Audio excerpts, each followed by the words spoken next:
let's get started. All right, so the topic of conversation is care calls, and often this is one of the hardest things that you wrap your brain around, or the hardest thing that you force yourself to do, and it's one of those things that has to be done. If you intend to have any kind of success in your business, then a care call is just something you have to overcome the fear of making and get it done. It takes a lot of practice, so I can sit here and I can tell you that, hey, you just got to do it. It's just something you've got to do. And I can also say 100% trust me, I know how hard it can be. I know how difficult and how scary all of it is.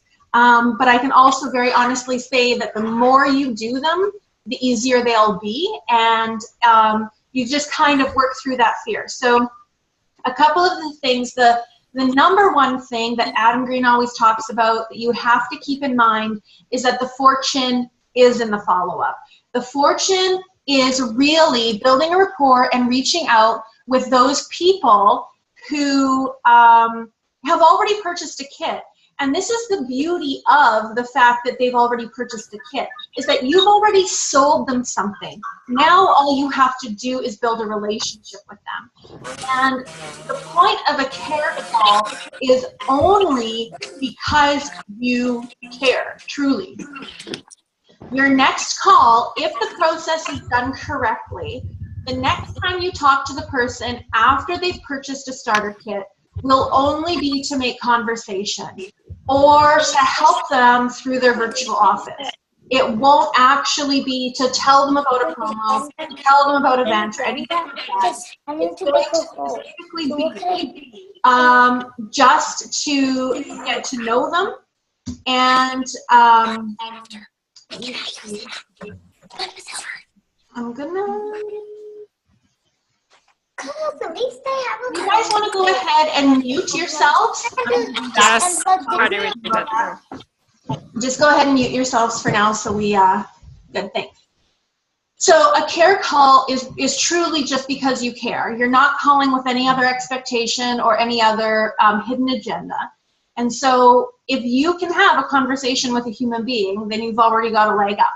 So the fortune is definitely in the follow-up. Adam Green talks about this all the time. If you are not following up, your paycheck will reflect that. If you are not following up with people, and one way to hold yourself accountable that I've found is when you do a session and you tell somebody, you know what, I don't want you to spend almost $200 and then not know what to do with it. So I am going to call you to make sure you're doing all right with it. So now you're holding yourself accountable, and guess what? They're expecting you to call, and you've said you're going to call. So now if you don't call, you're a liar. You're a bold-faced liar because you told them that you would call them. And the other thing is looking at it from the side that you sold them a kit. Like, shame on you. This sounds harsh, sorry. But shame on you for you selling them something which is reasonably expensive and then not helping them to utilize it or use it. So we're not looking for a one-hit wonder. It does you no good. The valuable thing about our business is that it's a residual income, but that residual income only happens when you're able to connect and make a rapport with people to help and encourage and nurture them into being loyal customers.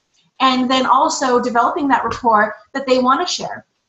I was just having this conversation yesterday about how people do not, oh no, it was this morning actually that I was having this conversation.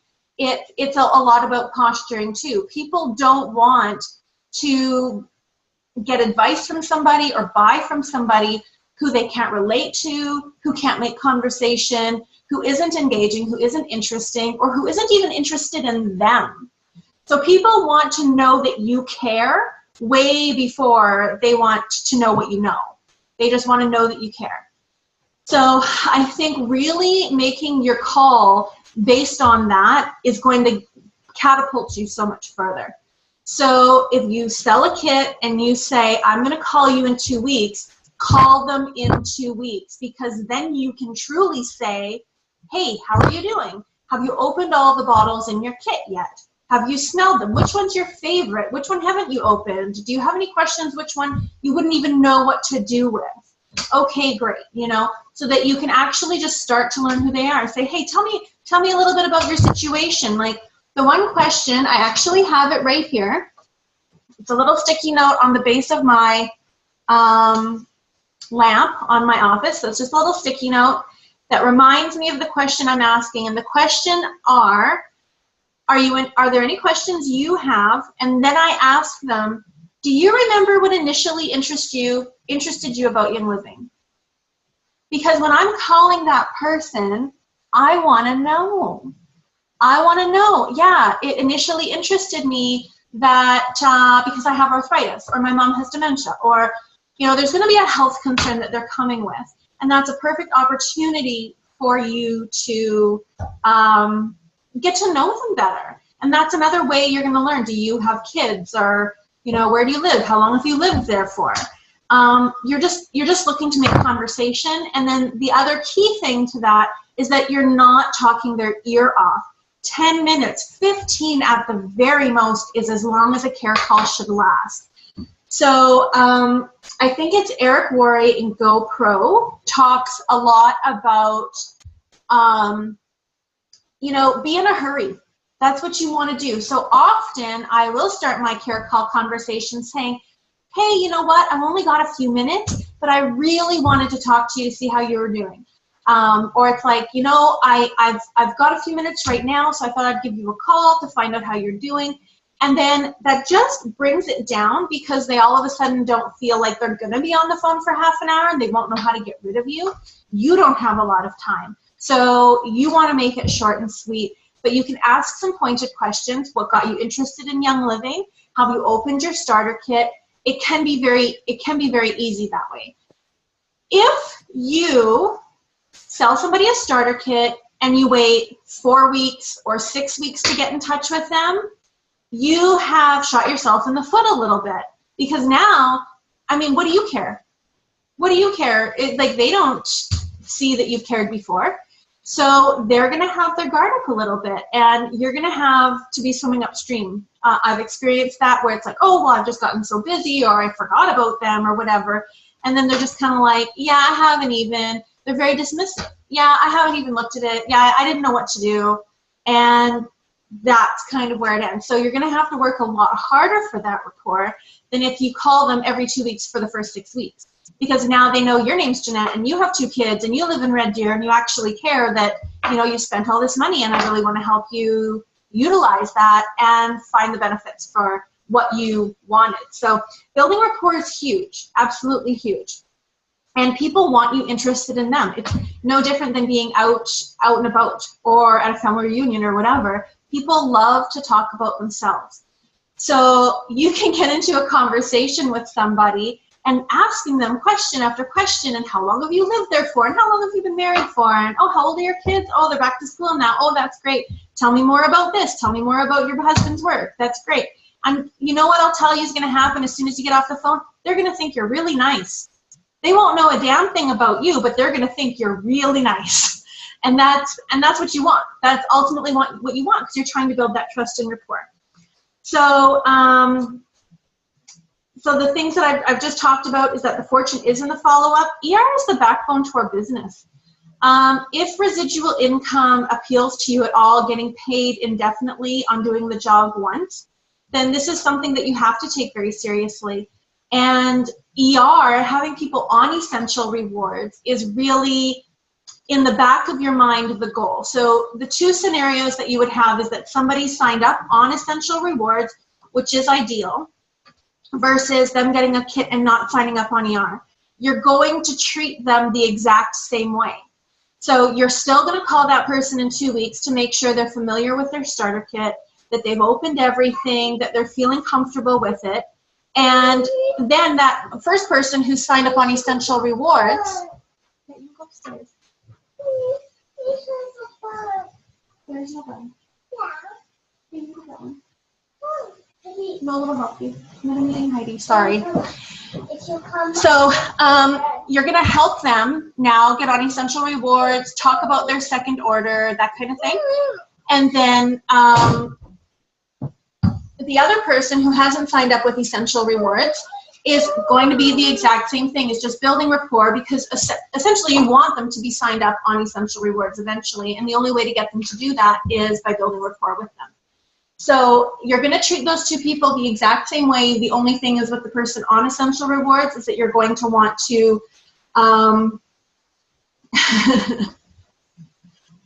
sorry. You're going to want to go forward with the idea that everybody should be on Essential Rewards, because ER is the backbone. ER is only an amazing tool in our business if it's used. You're starting from scratch every single month if you don't have people on Essential Rewards, and that's not what you want. A lot of this comes down to your mindset.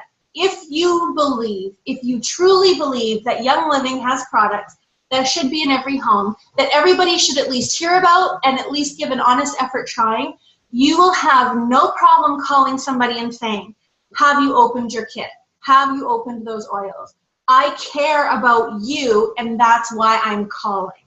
So it can't be, I care about you so much when you're placing your next order. I care about you so much, do you want to go on Essential Rewards? I care about you so much, there's an event happening next Tuesday. It can't be about that. So make sure that you make your call early so that it really can just be about caring. So get over your fear.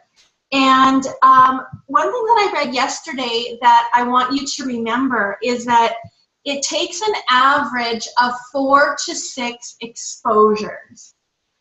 And that is so much that it means the same for a prospect as it does for a follow-up. So we've gone through this. I've been doing this for nearly 3 years, and it's always about, well, how many times should I call back?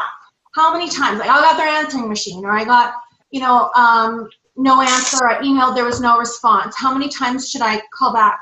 Just keep in mind that it takes an average of 4 to 6. I've even heard so much as 7. In order, like, of an exposure, in order for that person to finally say, okay, yeah, I read that, or I'll give it a chance, or I'll have a listen. So don't get discouraged. Like, well, I called them twice and I left a message and nobody called me back. Keep calling. I mean, you can take 6 months and just keep calling them back every month.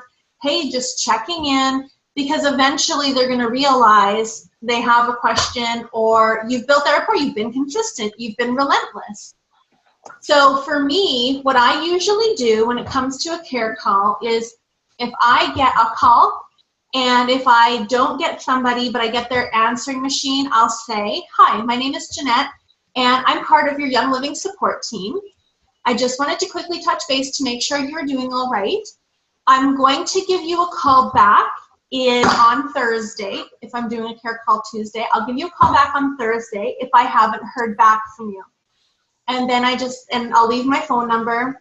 Often I don't hear from them, so I'll call again on Thursday. Answering machine, same thing. Hi, my name is Jeanette. I called on Tuesday. I'm your Young Living support. Just wanted to make sure if you have any questions, I can help answer them. Here's my phone number. I'm also going to send you an email and then I give their email address. And I say, like, I'd love to hear back from you, and then I just start over again the next month. So I would leave it there, and then in 30 days, I would start the process again. Call them. And there's been a few times where I've actually had people call me back just to make sure that I've got their right email address. They weren't really interested in anything I had to say, but they called me back and said, oh, that wasn't the right email address. I'll give you my good one. So kind of funny how that works out, that some people, then I emailed her and she never emailed me again, but that's what you kind of want to do, because it is that fine line of, you don't want to pester, but you also want to make yourself available to them if they have any questions. So would you be going back to people who ordered a year ago? Yeah, I definitely would. Often I'll look at the people who are about to go inactive and I will call them. There's a good idea here with that if you can look at your downline and find the people who are on their 11th month, and you can call them and say, and this is a great way to care, is you can say, hey, I just wanted to touch base with you because I realize you've had your kit for almost a year and the diffuser only has a 1-year warranty. So I wanted to make sure your diffuser was operating okay so we didn't miss out on getting you a new one if you needed. Now you've opened the door, you're calling because you care, and it's not like, hi, your account's about to go inactive, do you want to order again? It's just, hey, your diffuser only has a 1-year warranty. So I just wanted to pop in and make sure that everything was running great. Oh, and by the way, then you might want to talk about some of the great new products that we have, and if they're interested in getting another premium starter kit, you can help them. But because I know that Melissa Pepping is huge on you call because you care, period. But sometimes there is going to be an appropriate time when you throw in something current that's going on with Young Living. In my opinion, I'm good with that. Because there is something you want to call people because some of the promotions are really good. And I think you don't want to miss out on this. I've run a few promotions where, like, just going back in time, when I went from silver to gold, I ran a promotion and generated 13,000 OGV in 3 days because we called people and it was about a promotion. So we had Courtney, JC, and I think Yvonne, were you on board then when I went gold? Yeah. And so it's amazing what can happen when you call people and care, and when you offer them something, they're grateful that you're calling to tell them because they're not following on Facebook. They don't know what's going on. So use it wisely. I mean, you'll have to, the one thing is that you have to practice it. And you have to read people and figure out how that goes. But for the most part, I can't go up there. Bad timing, and I don't have childcare. So, so I think that it is up to your discretion. You don't often want to be calling somebody to say, oh, and there's 190 PV promo going on that you should do. You don't want to call them every month and let them know that because they'll just feel like you're being a salesperson. And of course, it is different when you've been actively connecting with them anyway. So because I mean, you're just going to set yourself up for success in a care call when you say, they buy a kit, 2 weeks later you say, I said I'd call you, I'm calling you, how is everything? Okay, great. Now a month later, I call them again and say, hey, how you doing? Is everything great? You probably have somebody who's interested in a kit themselves, or I'd love to help you get your kit paid for. So why don't we host a session? Or the other thing too that I want to make sure you guys are aware of is that texting is definitely the way of the world.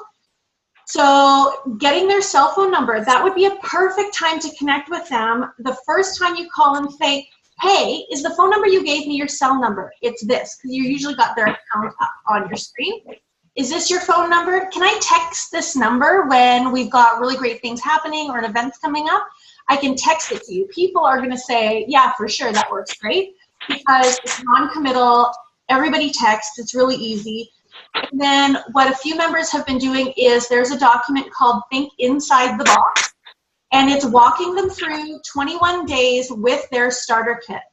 And that is a great, so I have one lady in Calgary who, as she's signing people up, she puts them on this 21-day program, and every morning she's sending out this mass text, and it just says, open peppermint and put 2 drops in your hand, swirl your hands, breathe in deeply, have a great day. That's all it says. But it's getting them to use their oils every single day. So that's another great way to build rapport. You're not selling them anything else, you're just helping them. So care call is going to have to be on that premise, is that you're just calling them to care. But my point is setting yourself up for success. You do that, you build that rapport for the first 2 weeks, 21 days, whatever that looks like. Then when you're pushing for your next rank and you need them to be called, when they hear from you, they are happy to hear from you. It's not, who do you like, what? I haven't heard from you in 8 months. What does it matter? But because they know who you are, you've got a rapport and a trust built. When you call and say, hey, there's this amazing promo going on, I thought you should hear about it, they're going to say, yeah, that sounds great, because they've got that rapport built and that trust built. So you're just building these long-term relationships, and when I went to Mastermind, just keeping in mind that you build relationships to build relationships. That's the point of network marketing. It is your job. And the minute you start treating it like your job, your paycheck will reflect that. That when you say, no, the care calls are just something I have to do, it's part of my job and I have to do it, then you're going to see your paycheck. That these are long-term relationships. Your check will reflect that. And also people are going to respect you a lot more because you're doing what you say. You're not just selling them one kit and walking away.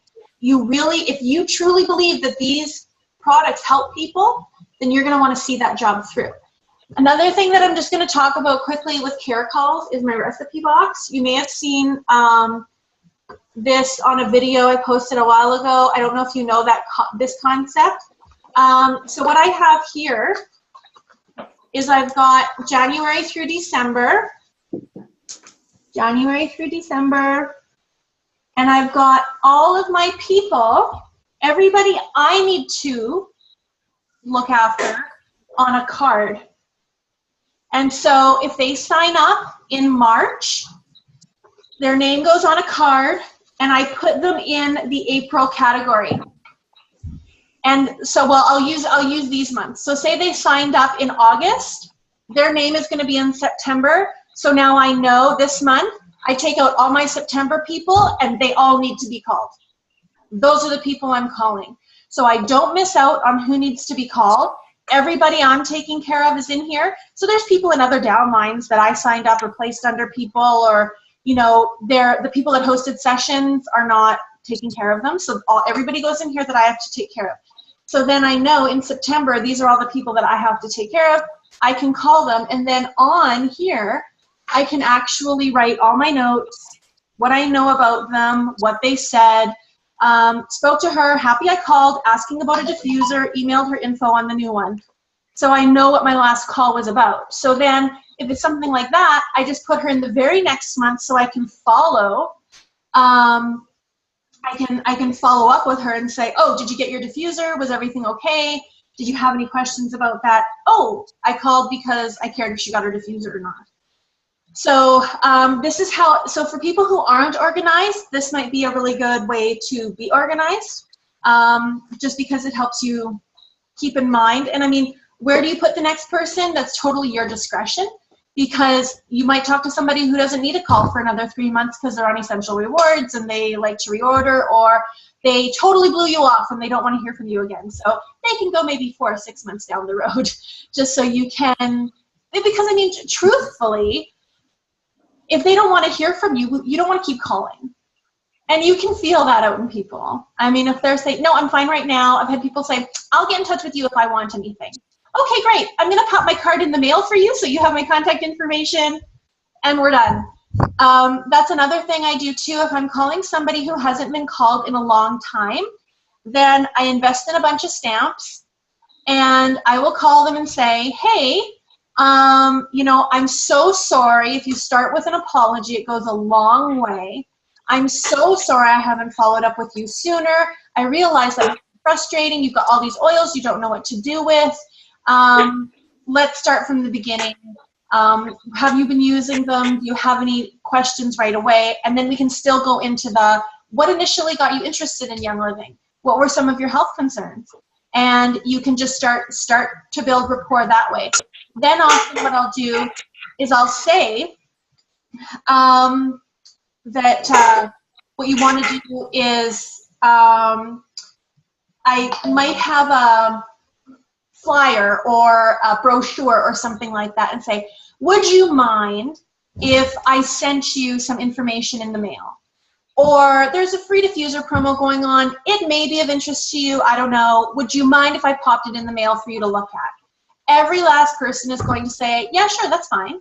And then you can include the income, you can include the purple brochure, business brochure. You can include your card, and then you at least know that they have your contact info available, so if they need to get in touch with you, they can. So those are kind of some of the tips that I have to give you, some of the things that I've done that do work well. So that if you haven't talked to somebody in a long time, you might want to have a flyer handy that you can ask. And I just ask for their permission. If you haven't talked to somebody in a long time, start with an apology. But save yourself that headache. And when you sign somebody up or you host a session and those people just need somebody to follow up with, do it inside the time. Like ultimately, you want to get in touch with them around the time they get their kit. That's when you want to be in touch with them. So you can start the think inside the box. Or you can, because I mean, if you had been to Essential Oil Summit, you heard Brenda Schuler talk about that. She called somebody, they said, oh no, I haven't even looked at it. Okay, well, I'm gonna call you tomorrow morning and you're gonna start. And it's just giving them that little tidbit. Everybody does texts, so definitely get on that train and text everybody and really get them set up for success, because I believe that the more they use their oils, the more they're gonna use oils, or they're gonna wanna try some of the other products. So, and believing that you're not bugging them, you're calling them because you care. As soon as you wrap your brain around that, it's gonna be fine. And also removing yourself from the outcome. It's nothing against you. If you call them and they say like, oh, you know what, this is a bad time, I'm really busy. No, I don't need any more oils, thanks anyway. They're not saying, Jeanette, I hate you. They're just saying, no, not right now, no thanks. And that said, I had a lady go inactive in February, just messaged me asking to host a session. She got a kit a year and a half ago, went inactive in February, and emailed me because I made sure she had my contact info and she kept it, and now she wants to host a session.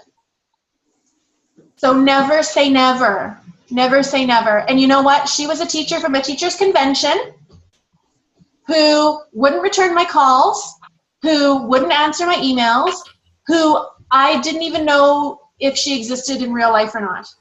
And that's who messaged me. See, it's not all that. Exactly. So now I'm just going to, I hope that was some good information for you. Kind of just verbiage. Another quick tip that I do have is there is a few scripts floating around on some of the business pages that usually what I do before I call people is I make a few notes. Just some questions. You want to stick with questions that aren't yes or no. For example, do you remember what initially interested you to Young Living? That's not a yes or no question. They actually have to talk to you.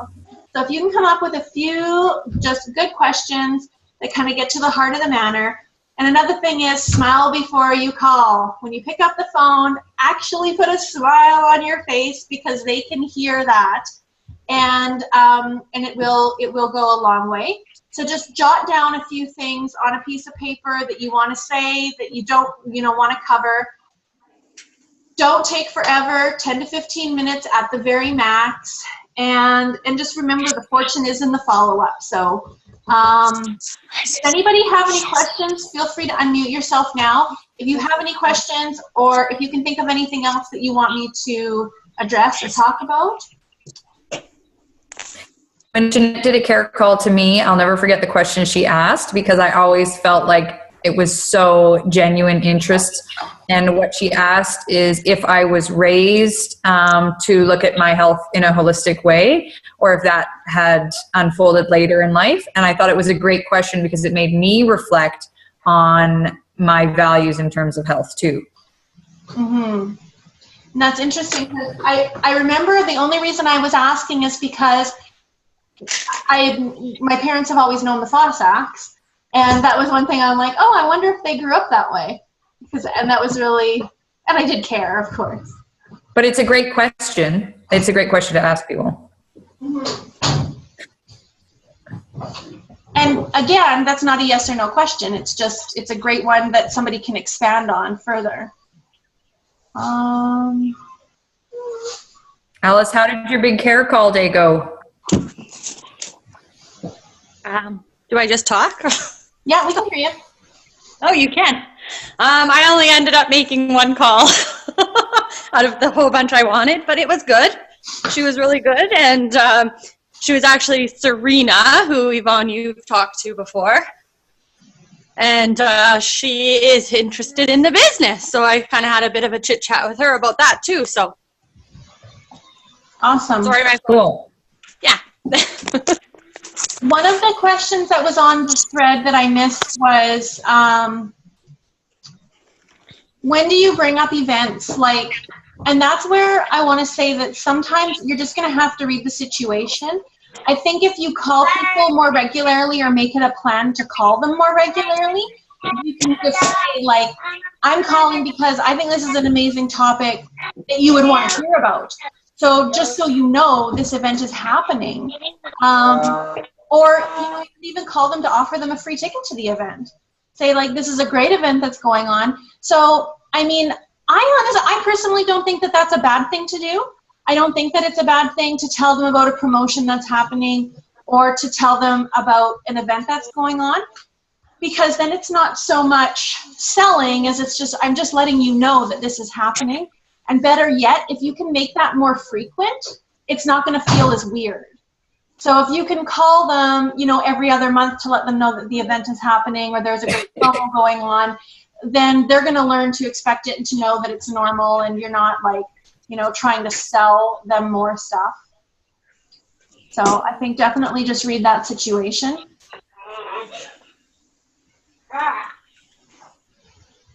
And I think that's a great idea, Amanda, to send out. I know there's an entire team that lives in Lethbridge, and that leader sends out monthly emails. She also does emails that have recipes in them and just little interesting tidbits about Young Living or essential oils. And it is a huge success for them. So if that's something that you gravitate toward, it's definitely a good idea. We've been talking about this too with Jamie and how it's called a drip campaign. So that, you know, if you just continually go with exposures like that, you're eventually going to pick up maybe about 20% of people. I never read emails. So I don't send emails much in a mass form, but that's just who I am. So I think that in an email form like that, a newsletter of sorts, some people really look forward to that. Some people really, really go with that. But remember, that does not replace voice to voice. Even a text, as great as that is, that doesn't replace the voice to voice calling and hearing somebody say, hey, I was thinking about you. How are you doing? I have none Facebook people too. What do you mean? No one? Non-Facebook people. Oh, you have people who aren't on Facebook. Yeah, so that's perfect. So you're just meeting a need there, right? And those people are probably really appreciating those kind of updates or what the next team meeting is about or anything like that. So definitely read your people and what works. Non-Facebook people love phone calls. Holy cow. Who loves phone calls? People who aren't on Facebook. They're just like, hallelujah, there's a real person. And yeah, that's a big deal, right? But that's the thing. It's learning your people. That's how you build rapport, is learning, like, oh, I have to call Laura because she's not on Facebook and I better get in touch. And then she just loves you for it because you're taking the time out for her. So it's all about building relationships first and foremost. So do not, my number one piece of advice is do not slack on care calls. Do not put them off. Suck it up, buttercup. Make those calls, plan those times. I'm looking at you, Nicole.